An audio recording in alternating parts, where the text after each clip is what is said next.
Yeah, I wonder if it's like a family crest or something. I don't know. Not that creative, maybe. What kind of family would have it done with a crown on it? You know, the local farmers. Yeah.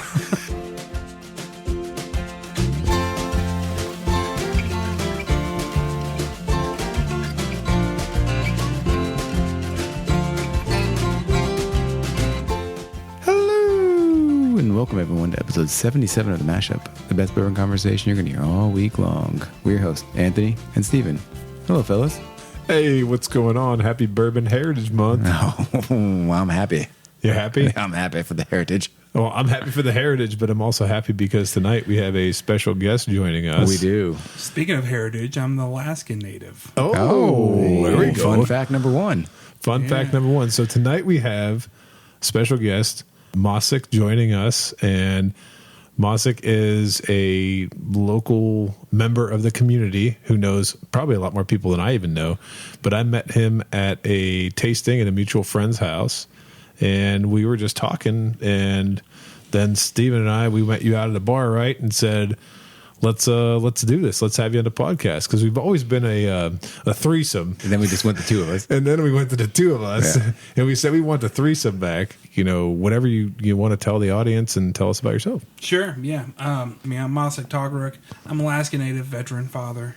I did the bourbon big blind bourbon taste off there in the Whiskey Bear. I won the big blind bourbon taste off, hosted by Kentucky for Kentucky and Buffalo Trace. The award was presented to by Freddie Johnson, and it was a good time. Not only did I win by points, but I guess the last whiskey by distillate brand and expression. Holy cow.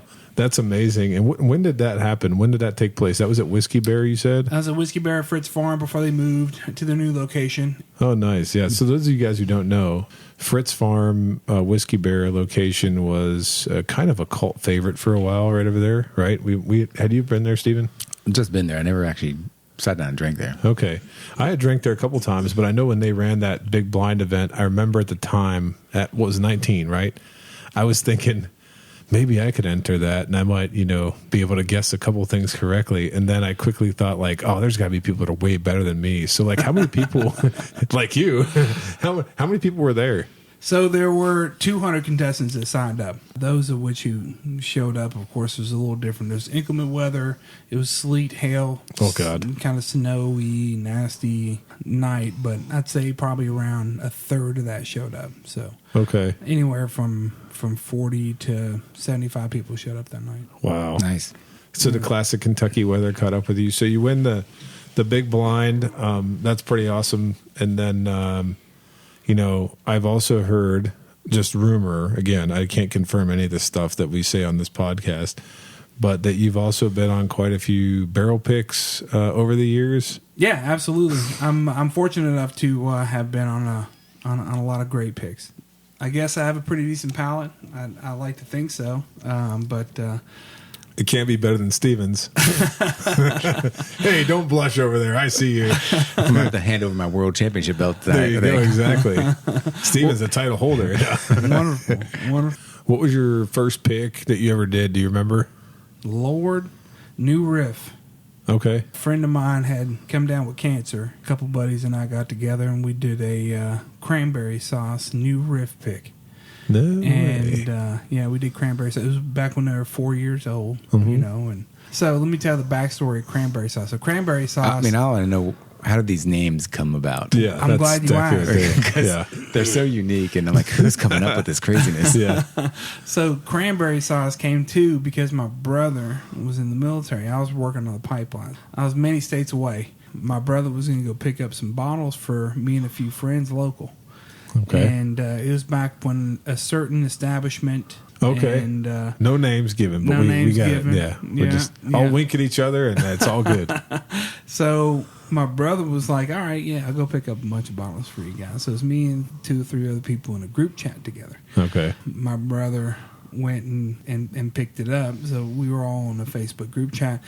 And he was asking, he's curious as to how all this worked. How are you going to go and pick up all these bottles? And I'm going to ask any questions or whatever. So he said, It's like, is there any protocol? Are there any secret phrases or anything that I need to be aware of? Well, I got a DM quickly from another friend. Let's call him Ro. Ro DM'd me, and he was like, "Man, don't say anything. I'm gonna mess with your brother." Oh, so by golly, did he? So, he goes back into the DMs and he says, there's a rotating password on the hour every hour. That's great. And it changes. He's like 20 minutes out, so he messages on the group chat. He's like, "Hey man, I'm 20 minutes out. What's the password?" Crickets.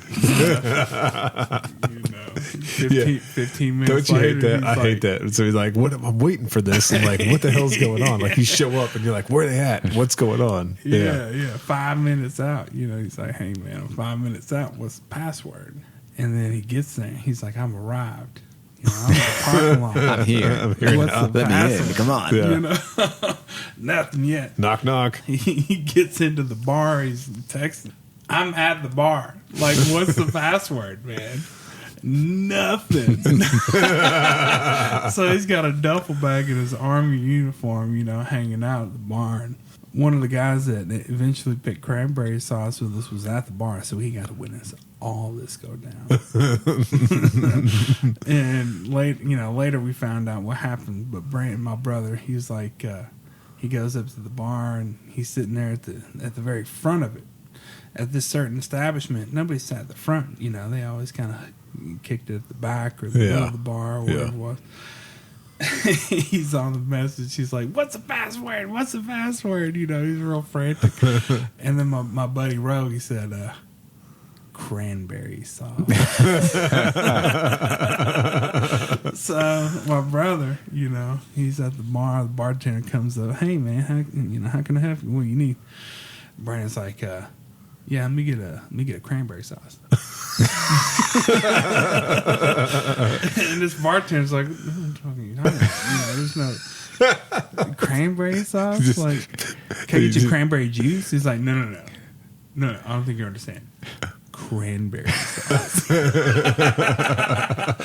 Bartender, awesome. And I know the bartender well, and he's like, "Dude, I don't know what you're talking about." He's like, No, you don't understand. I need a cranberry sauce." He's like getting really. He was still going about it. On the third, cranberry sauce, my other buddy at the bar was like, "What the heck is going on over here?" Yeah. So the bartender's like, "Man, I don't know. This guy's lost it. Yeah, right. So this other guy, my buddy, comes out and he's like, "Hey man, what are you doing?" He's all flustered. He's on the group chat. He's like, "This isn't working." He's real upset. So my other buddy at the bar, he's like, "What are you doing here?" He's like, "I need to pick up bottles." He's like, "Well, for who?" He says, "Well, my brother Mosick, and this other person, and this other person." He's like, "Oh man, you don't need to tell them no password, bro. Just tell them what bottles you need to get to you. It's not that big a deal." Oh, and so man. he gets the bottles, and he comes out of there with a duffel bag full of bottles in his army fatigues, and we knew right there, man, we had to do a pick. Oh, and, yeah. And by golly, if it wasn't Cranberry sauce. No, That's a nice. good story. So, Oh man, I mean that might be. You always see all these tatered out bottles when it comes to store picks and people naming them different things, but that's a solid story behind why you would name it. Yeah. Well, Mosick, thanks for coming and sitting down with us this evening. Yeah. Hopefully, of course, thanks for having me. Hopefully, this bottle we have share some goodness with it. Sure. Yeah, we're hoping so. So, Anthony, I think we had one review this week, and I think it was a repeat customer. Yeah, pretty odd. I mean, odd and fascinating and awesome all at the same time. So update your reviews. Absolutely. And that's the thing. Like, we had to go back and look because I wasn't sure. You said, didn't this person review us before? I was like, this name's very familiar. Yeah. And then all of a sudden I went back and I looked and I'm like, yeah, it was probably like 5 months ago. So anyway, here's a repeater from Grant H. in Georgia. We appreciate you, man.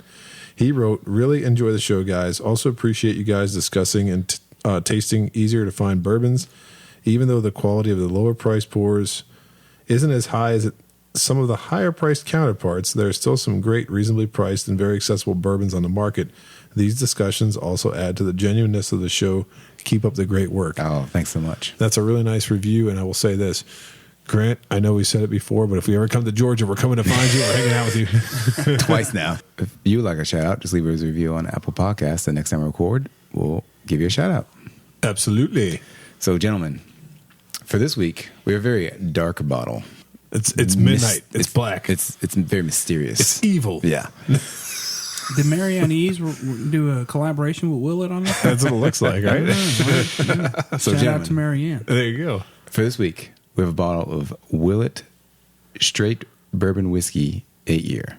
All right. So this 8-year-old Willett bourbon is actually the wheated mash bill. It comes to us from the Willett Distillery in Bardstown, Kentucky.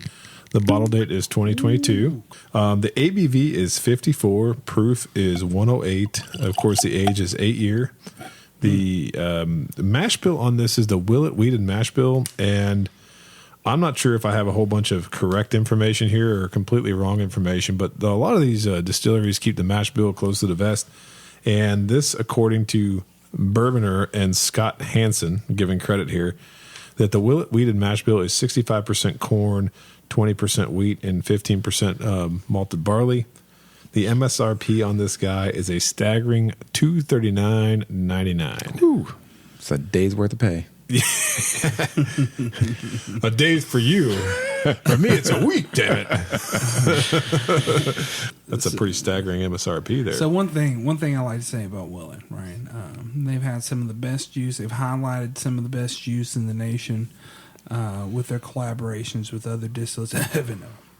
And they do, under the breath. They do a really good job in marketing. They have a very fantastic way of putting whiskey on the market in a way that no one else has. Buffalo Trace. And I feel like we got Subliminal Man going on here. And you gotta give credit where credit's due, right? They're the first in the nation to really do this with bourbon. They seen the writing on the wall.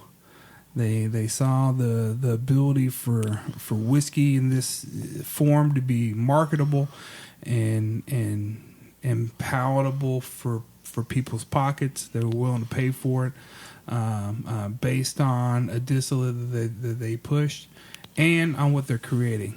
So let's give it to Willett, man. They got a lot going on.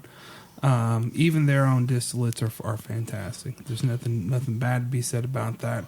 But for that, you get this nice black bottle. You do. Yeah. And gold lettering. Yeah, absolutely. It's a beautiful bottle. It's a beautiful presentation. I think this goes with a previous episode where we couldn't see. Yes. And we need that tide window once again in a bottle. Oh, 100%. Yeah, so we can see when we're getting low. If you have a bottle of whiskey that says dark, okay, in terms of the color, you can't actually see how much you're drinking unless you hold it into the light the right way. And so that's a problematic for people like me who might open it, and if I like it, and I keep drinking it, next thing you know, it's half gone. I had no idea.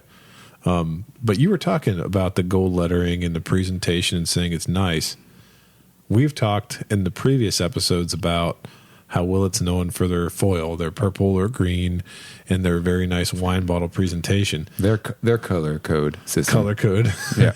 Yeah. Everybody has theirs, and that works for them. And for us, I mean, I've seen everything about this bottle sideways. When I saw it on the press release, I liked it. I thought it looked very nice, even though it looks like a red wine bottle. It does. It looks like it's just a wine bottle sitting on a shelf. You didn't see the front of it. Yeah, but the gold lettering stands out, and then the people that are Willett purists, if I want to call them that, you just talked about their history and their brand and everything like that. They hated it. Like, I've seen so many Reddits and subreddits where people are like, they got the best packaging on the market. Why would they go to this cheesy looking? Did they want the sticker with the handwritten year on it? I think that's what people wanted. They wanted to stay with some instantiation. They said, change the color of the foil, do something else, but maintain what you do as your brand with that bottle, because that bottle's become synonymous with excellence. You know? Is this something new they're going to be doing, or this is just a one-off? I'm not exactly sure. Because have you seen this black bottle before? No, that's brand new. That's brand new. Okay. Yeah, they've never done anything like that. The only thing they do is they have their whole line of products, as you guys know, the stuff that's not Willett labeled. it comes from them, like Old Bardstown, Pure Kentucky, all that kind of stuff. But Noah's Mill, but it's not labeled Willett. I like it. It's I think it's a great kind of switcheroo to those taters who think that Willett should stick to what they are. I mean, what are we if not stagnant? Without some kind of forward movement, right? I mean, in whiskey and in life, right? Yeah, I mean, I agree. I think there's a lot of beauty that comes into this. I love the lettering. Not trying to pass anything off negative for the black bottle and the gold labeling, but that pops. I mean, it's sexy. It really is. But I wouldn't necessarily say that's a good or bad thing. I think It's definitely different. I think it's in more people's mouths in whiskey. I think that's a great, again, marketing. Because how good is it going to look in someone's collection? Yeah. A nice black bottle. We're talking Everyone's about like, it. "What is that?" Yeah. You know, it's the 8-year Willett. Oh, you pour. Here's another. Yeah. No. So do we know why there looks to be some sort of dove-esque animal on a crown? I don't know the history behind that. They've always used that. It's always have been they? around in well, there you go. Willett distance. Yeah, I wonder if it's like a family crest or something. I don't know. Not that creative, maybe. What kind of family would have a dove with a crown on it? You know, the local farmers. Oh, that's great. It's a beautiful bottle. It really is. The gold label pops. The rich royal purple seal does it. And looks like whoever was stacking those cases got a little carried away on your cork there, man. Yeah, it does. Plastic cork topper popped on you, didn't it? I couldn't tell when I was trying to peel the foil off this to let it breathe before recording. I noticed as soon as I did it, like that plastic. It's a synthetic cork, but it has this plastic top on it that covers, underneath the foil, and it's split in three different places. So somebody smashed on that pretty good. But so one of the things that's always been, I mean, we've talked about in the past episode, is the fact that we've tasted pot still on the podcast. We got some people that love that one. And the rye, because the rye is pretty widely available, and then they have all their other core products like the ones we mentioned before, the Old Bardstown and Noah's Mill and stuff like that. But the purple tops are really the most sought after distillate that they put out there for a number of different reasons, but a lot of it's source distillate. So I don't know much about their process, how to differentiate any of that. I mean, Mosik, do you know much about it? Steven, I don't know, like, is there anything you've learned about it since we've been doing this? Because I'm not really sure, like, how I feel in general sometimes, because I hate to say we did an episode on pot still. Not sure if you ever listened to it, but we hated it. Like, we didn't have anything nice to say about it. It's easy to beat up on the little kid, man. I mean, pot still for sure has a disadvantage on the shelf. It takes up too much space. Yeah. But if you remove the veil and the label, I think it fares very well in blinds. Okay. Right? I mean, it's very palatable, easy drinking spirit. One kind of, not necessarily one trick pony, but one dimensional, really easy drinking. Right, smooth cane sugar sweetnesses that really take over. That's the challenge of most pot still distillates is it's hard to build that character in it, right? Even if you run it through twice, it's just not ideal versus a calm still. Yeah. The only differentiating factor between, say, purple top Willets that were didn't line up with their core maturation process from when they started distilling their own instead of being a non-distiller producer is the age statement. So if you follow that timeline when it was released versus its age on the bottle, that's how you can kind of tell. And if you want to get really nerdy about it, there's a lot of Willett nerds out there that can tell of course. what barrel and barrel numbers and proof points and stuff that you can really kind of dial in there. Maybe we just have a bad pot still bottle. It might have been that. Maybe he needs to try it out and tell me if it's bad or good. Yeah, I don't know. I've tried pot still a lot over the years, and I think one time tried to bring it to a tasting, and it fooled a lot of people, which does say that it bodes well for it in blinds and stuff like that. But when you talk about Willett nerds, I've shared this with Steven before, and I actually this weekend tried again to unsuccessfully to get into a pick group. It's a buddy of mine from college, and I keep telling him, like, hey man, if you're gonna have room in your pick group, and he's like, yeah, I'll keep you in mind, but there's never going to be any room in the pick group.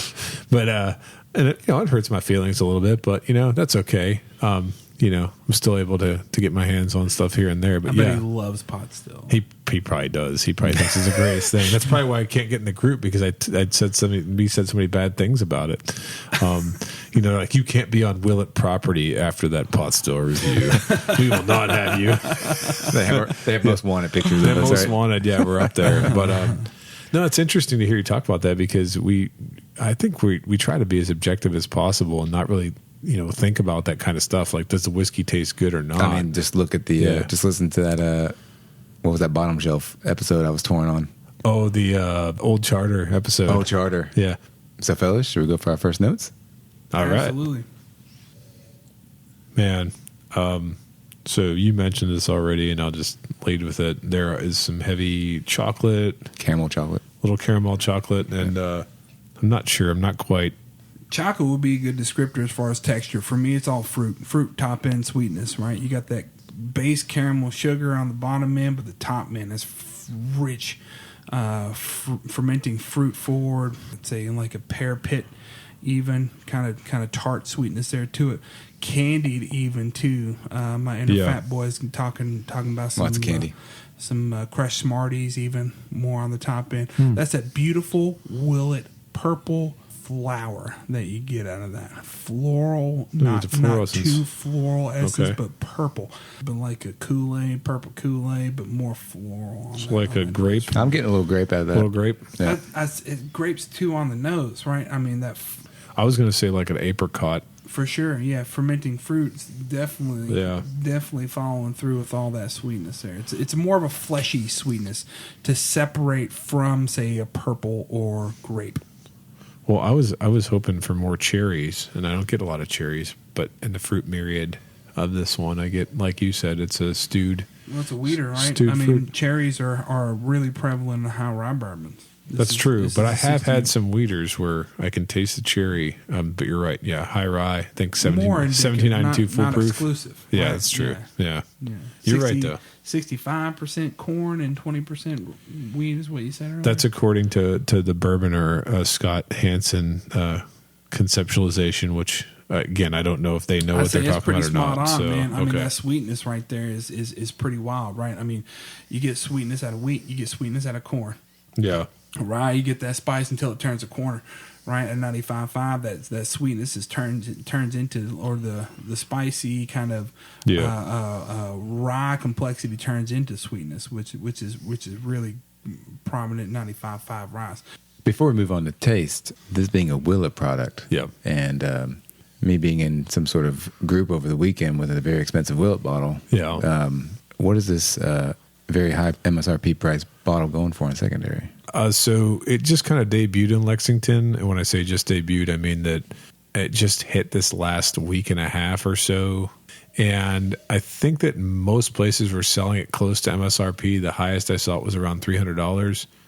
But everybody on the secondary was doing a minimum of $600 to $625. So double the price. About 2X. But what's interesting about that is the rule with Willett's always been every year for the bourbon is $100. So you got an 8-year bourbon. So this would be $800. $800. But because this is a small batch blend, it's not a single barrel. I think that's why it's commanding a little bit lower. And then the other thing is it's also, I think, is going to be more widely available. When I was looking at different research and stuff like that, I saw somebody say, like, I got one of these in Tulsa. I got one of these somewhere else in the nation. So they've got distribution where they're all over the place, which, again, even though that's a good thing because more people can drink the whiskey, it's not going to, command as much as secondary. But still $600. How are those prices in those other places? I think that most people were saying they were priced at MSRP, but MSRP is so high that should we taste it right now? You're right. I think we should. I think we should taste it right now. So the first thing I get is a very sweet note. It's almost like caramel, honey, butterscotch. I know those are all three different things, but I'm tasting them. These sugars sort of dancing at the front of the palate. That's kind of what I'm initially getting. For the price point and maybe the age on this, I'm getting some heat. So a little unwelcomed heat is what you're saying? Yeah. So lack of... Are you saying lack of smooth?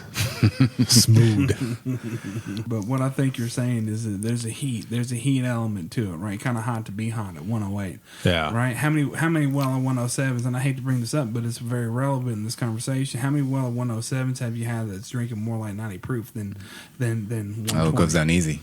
Absolutely. Yeah. Right. Mm-hmm. So this is very loud. It's very expressive. It's very volatile. There's a lot going on here. For me, that sweet honey butterscotch, palate that you're getting is absolutely getting blown away by the palate there at 108, where it would normally have been, say, at 120. Yeah. Weeder's heater, right? I mean, Weeder heater. It's easy to say that. But I think the mouthfeel is good for it. Absolutely. It's creamy, it's delicious, there's a lot going for it. Very layered caramel layers, right? So the sweetness is real low on the bottom end. You got a lot of that metallic bitterness. It's dry. There's a lot of what causes that? What do you think causes that? There's a chemical compound in that I'm too uneducated to. No, that's fine. You don't have to bring in the knowledge to it. Oh. No, there's definitely something on the finish that's not pleasing. I couldn't describe it like you have, but that's kind of where like this finish doesn't keep going in a way that I enjoy it. It kind of falls off into a bitterness, which I agree is a little bit unpleasant to me. Especially for what heat you get off of it, right? Yeah. So, fellas, would you pass, try, or buy on the Willett 8-year bourbon whiskey? That's an easy one for me. I'm trying it all day. There's no way I can afford this bottle for what it is, and there's no way I can pass it up. Any 8-year weeder, this is going to be $800 at 108.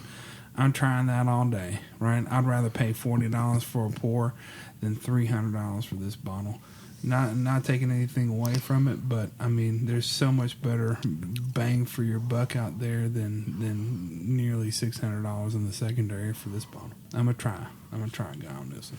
Yeah, and I'm gonna piggyback off what Mosik said here, and I will just admit, you guys know me. I'm honest with you all the time. I'm trying it again. Hey, put that down. That's going to cost you. I'm just kidding. Hey, 220s. 220s. I'm also going to be a try on this as much as I want it to be a buy, because you guys know that I do like the more premium offerings that any bourbon company puts out. And so with Willett, I've chased the purple top so long that I've kind of gotten used to knowing I'm not going to get them.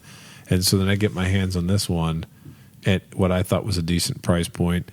And now that we're trying it, and also knowing that my two categories, oddly enough, that I really like in bourbon are wheated bourbons and rye. I really like rye and I like wheated, which makes no sense to a lot of people. You got a bipolar ass. Bipolar thing. Okay, so I like, some days I'm like, man, I really like the spiciest rye you could find. And other days I'm like, I could sip on this wheated bourbon all day. In this one, I will just say, to me, given all the other options that are out there at the price point, I have to be a try. As much as I want to be a buy, I'm solidly a try because it costs a lot, and I've had some really dynamic makers picks, and other things that I can think of, OWA that you mentioned earlier on, things that just I could drink them, I feel like, a lot easier, even though this might be a little more complex. I'm still not going to be a buy, and it'll be a solid try. Well, when you're thinking of like Willett, like purple tops, you're thinking this Willett single barrel bourbons too, right? I mean, this is a small batch. This is a batch whiskey. You're not going to get the same, but it has a purple top on it. It has a purple top on it. So I mean, that's all that matters. It's all that matters. You can't covet this as you would say, a Heaven Hill purple top. That's not the same thing. You can't complete the vertical unless you have all of them. You gotta have all of them. You can't. I mean, I don't think that's bourbon a fair. drinkers got to think about that. I don't think right? that's a fair seek for you to have. Claiming that this is a true purple top. It is a purple top. There's a purple top on it, but it's an 8-year blended bourbon. I think I'm going to be a pass. Whoa, okay. I don't know if I was overly impressed with kind of the heat. Yeah. I don't know if that's just the blending of the small batch. Yeah. I don't know. And at $240 a tie, I don't know if I'm can swallow a $40 pour or such. So I think all in all, I might just pass on this one.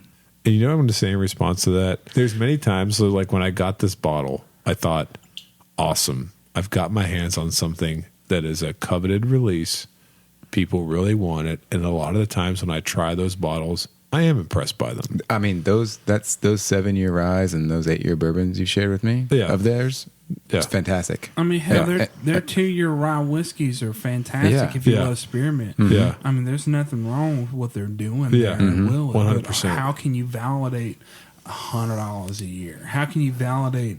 I'm jaded on the Willett name. I'll say it. I mean, I've kind of expressed it through this whole podcast today, but I mean, what is Willett if it isn't price hiking? Yeah.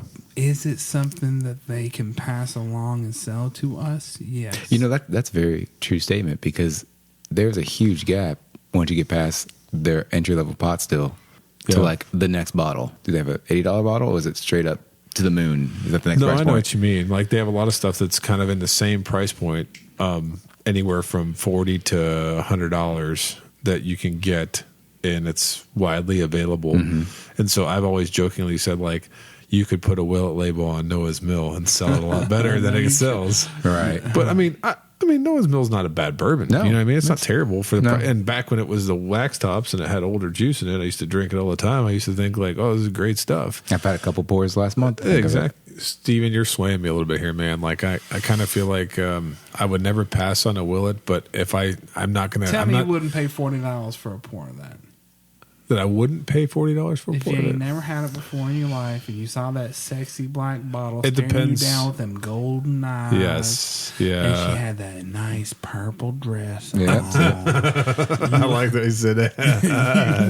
Look, he's coming around. He's coming around to the color. He is, Get yeah. a little $40 for a pour. You know what? If the mood struck me right, I would.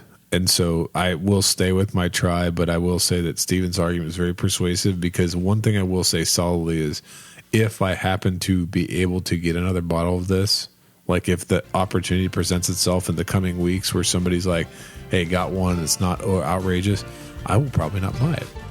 And with that, thanks for listening to this week's edition. Please like and follow us on Facebook, Instagram, and Twitter at The Mashup KY. Also, let us know your thoughts on this bottle in the comment section. Until next time, keep it neat.